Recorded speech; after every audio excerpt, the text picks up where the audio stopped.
In both history and fiction, Lu Bu was said to have been a warrior of unparalleled strength. A man of incredible action rather than poetic words. He pushed the era of the later Han to its breaking point, and is revered as a legend.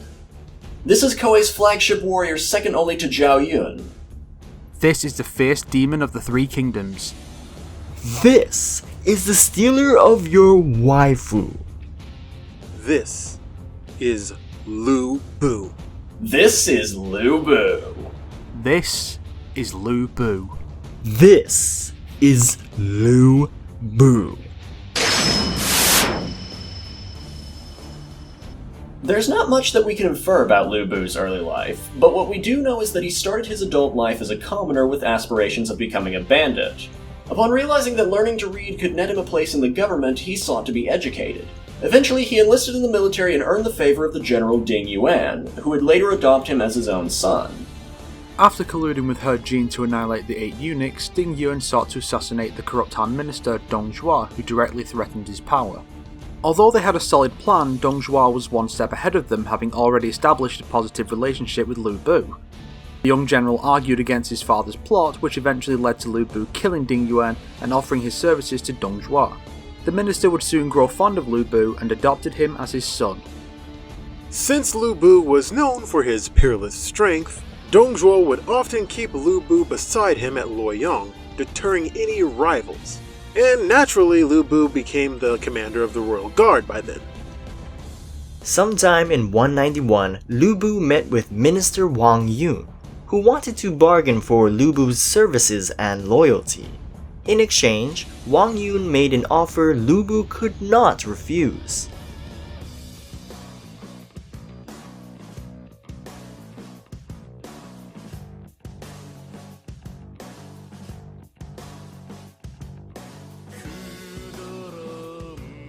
A beautiful maiden named Diaochan was offered to Lu Bu as a concubine and a show of good faith. Lu Bu was so enchanted by the maid that he couldn't help but accept the offer. Later, Lu Bu would find out that Wang Yun had made the same offer to Dong Zhuo. When Dong Zhuo was preoccupied in the palace, Lu Bu was able to talk to Diaochan in the royal garden. Though I am not Wang Yun's real daughter, he treats me as his own child. And I felt my life was fulfilled when he plighted me to you. But to think of the wickedness of Don Chuo stealing me from you, I suffered so much. I felt if I'd not told you the real truth, I would have died. So I bear my shame as best I could. Now that I've seen you, I can end it all. My poor sullied body is no longer fit to serve a hero. I can die before your eyes and so prove how true I am. Mere moments later, Dong Zhuo appeared and yanked Diaochan away from the garden, and just like that, Lu Bu had enough. He agreed to conspire with Wang Yun to overthrow his father. And by imperial order, I'll slay the traitor. Lu Bu struck down Dong Zhuo at Chang'an and escaped with Diaochan as his concubine. He escaped to Jichou and became allies with Yuan Shao. Together, they fought Yuan's enemy, Shangyan, at Changshan. After Shangyan's forces were defeated, Yuan Shao was unable to control Lu Bu's actions. Although he wanted to use the general's army, he could not approve of his acts of thievery and pillaging. Catching wind of an assassination attempt on his life, Lu Bu took his troops and fled Yuan's borders. Lu Bu then found himself in the care of Zhang Yang, and eventually partook in Chen Gong and Zhang Miao's conspiracy against Cao Cao and Yuan Shao. Lu Bu was able to seize Poyang from Cao Cao's retainer, Xiahou Dun. From then onward, Lu Bu and Cao Cao's forces were locked in a vicious war over territory. However, the land in question was gradually becoming barren and unsustainable, leaving both sides in a stalemate. Lu Bu then allied himself with one of Cao Cao's lesser enemies, Liu Bei, who treated him with great hospitality and respect.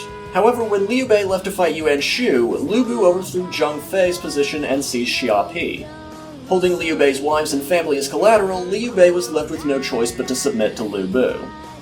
However, Liu Bei was a mortal enemy of Lu Bu's other ally, Yuan Shu. To attempt to make peace between the two generals, Lu Bu called them together for negotiation. As much as Lu Bu tried, he could not get them to come to a treaty. With one less attempt, Lu Bu asked for his halberd to be placed outside the gates. If I can hit that left branch of the halberd head with an arrow, you will both withdraw your armies. If I miss, you can go away and prepare for immediate battle. I shall stand against either of you who does not abide by what I say. Both men agreed to the wager. Lu Bu fired the arrow, and it struck right where he said he would. A roar of acclamation from all sides greeted the exploit, and, as agreed, both Liu Bei and Yuan Shu withdrew their armies. In 198, Liu Bei would later ally with Cao Cao, and campaigned against Lu Bu to take back Xiapi. Lu Bu requested reinforcements from Yuan Shu, who declined, recalling his service to his previous masters. Lu Bu's men persevered against Cao Cao's troops for 3 months and were eventually faced with anxiety and hunger. Cao Cao's strategists, Shun Yu and Guo Jia, initiated a water attack that caused Lu Bu's top generals, Ho Chang, Song Xian, and Wei Su to defect, capturing Chen Gong, Gao Shun, and Lu Bu's trusted steed, Red Hair. With facing a possible mutiny from his own troops, Lu Bu finally surrendered. As said before, Lu Bu was a man of action. Legends say he started off every day by slaying 1,000 men. So with a reputation like that, it makes sense that any encounter with him will end in utter defeat. But for all his strength, Lu Bu has one major setback. He's portrayed as being extremely aggressive, brutish and bloodthirsty, requiring his talented generals and strategists to come up with plans. When it comes to making his own decisions, he tends to make huge errors in judgment which often cost him victory. And his pride is such that he simply cannot see his own flaws and blames other people for his failings.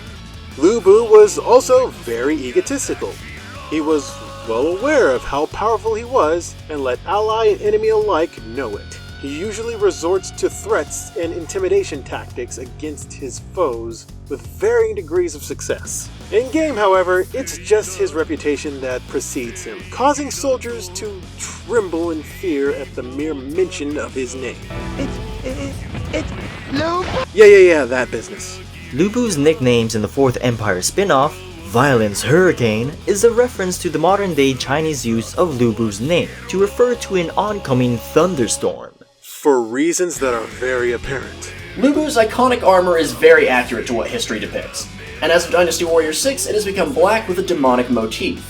The shape of his armor resembled a cockroach or beetle, and this has been a consistent design theme in every game, most notably in Dynasty Warrior 6, where his helmet takes on an insectoid shape.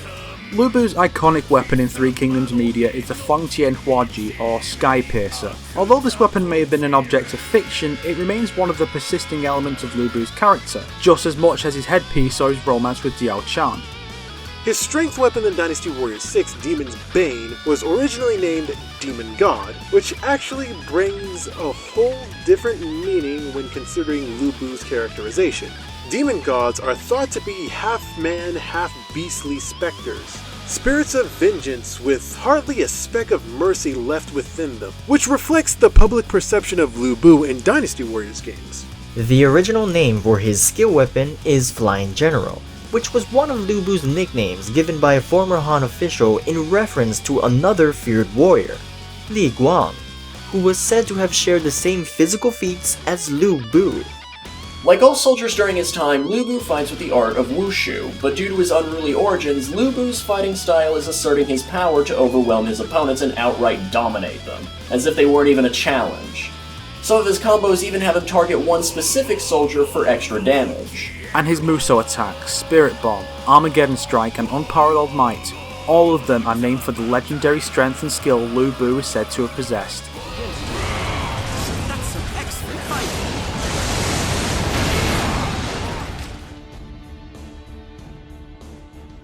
After submitting to Cao Cao, it was said that Lu Bu thrashed like a wild beast in chains. When he was presented by Cao Cao, he attempted to appeal to the warlord, hoping Liu Bei would plea for him. Cao Cao, why don't you spare me, and let me help you lead your troops? In this way, you won't need to worry about pacifying the Empire. If you lead the infantry, and I the cavalry, We can pacify the land together. But none of his pleas proved successful, and Lu Bu was sentenced to death. His remaining retainers were absorbed into Cao Cao's fold, and his land returned to Liu Bei.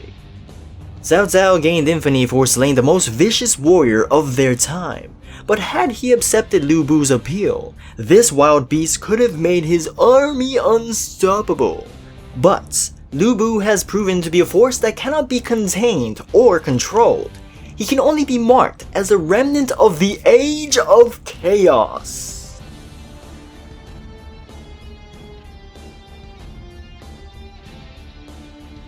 Well, that's it for this mission, guys. And just so you guys know, I'm Drake Vagabond. My name is OhhhhMyJosh. I'm the KitsuneHawk. I am the fourth snake, and remember, do not pursue Lu Bu. Do not pursue Lu Bu. Do not pursue Liu Bu. Unless you really have to.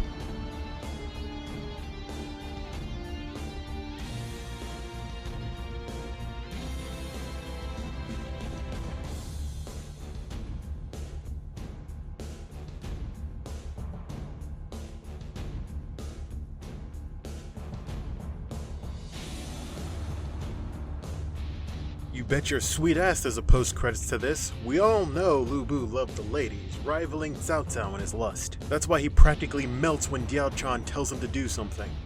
And of course, no video on Lu Bu would be complete without discussing the unbridled fury he will unleash on the player if they bring Diaochan to harm, as seen in this footage from Dynasty Warriors 8 where...